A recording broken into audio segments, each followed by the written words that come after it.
Maybe I didn't treat you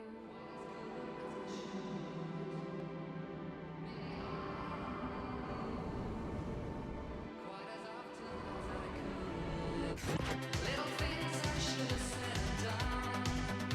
I never took the time. We all know the Burberry dream. For over a century, it was the ultimate milestone. The scarf you saved for 6 months, the trench coat you bought to celebrate your first big promotion. Burberry was the people's luxury. It was a club that invited you in. To understand the collapse, we first have to remember the glory. This was the era of Christopher Bailey.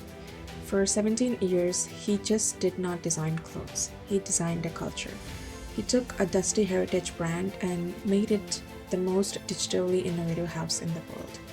In 2010, Burberry made its biggest gamble, a 70 million euro buyout of its Chinese partners to take 100% control of its destiny. It was a masterstroke. Between 2010 and 2014, sales in Asia didn't just grow, they exploded. With 1 year growth hitting 30%. China was the brand savior in 2010. It fueled a decade of untouchable growth. Under Bailey, Burberry was aspirational luxury, expensive, yes, but inclusive. It was a £2 billion powerhouse until the architects of its future decided that was not good enough. But behind the scenes, the boardroom was restless. They saw the astronomical profits of brands like Louis Vuitton, Hermes, and Gucci and decided that Bailey's vision was too soft. In 2017, they pushed the architect of their success aside. To replace him, they hired Marco Gobbetti, the man who had just transformed Celine into a minimalist titan. The goal was very clear: premiumization. They wanted to kill the aspirational Burberry and rebuild it as an elite, high-fashion monster.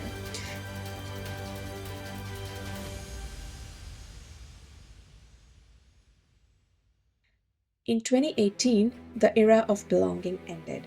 CEO Marco Gobbetti and designer Riccardo Tisci initiated what only we can call a genetic alteration. They stripped the knight of his armor, erasing a 100-year-old logo for a cold sans serif font. They introduced the TB monogram, chasing the hyper-beast dollar and trading 162 years of history for a temporary trend. But the numbers tell a darker story. While the rest of the luxury world was enjoying a golden boom, and their competitors like Louis Vuitton, Hermes growing at 18 to 25%, Burberry was stuck in the mud. From 2018 to 2022, sales growth flatlined at a staggering 2%. By 2023, the pivot turned into a panic. The brand tried to flip back to heritage with the return of the knight, but they used it as a smokescreen to justify aggressive price hike.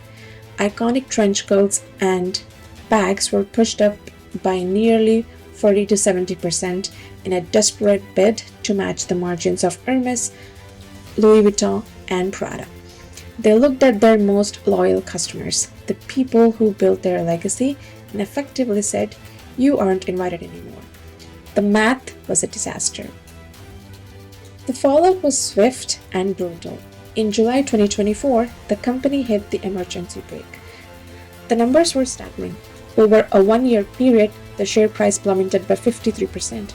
The brand's operating margin, which was a healthy 20.5% just a year prior, was projected to evaporate to almost zero. By September 2024, the final humiliation arrived.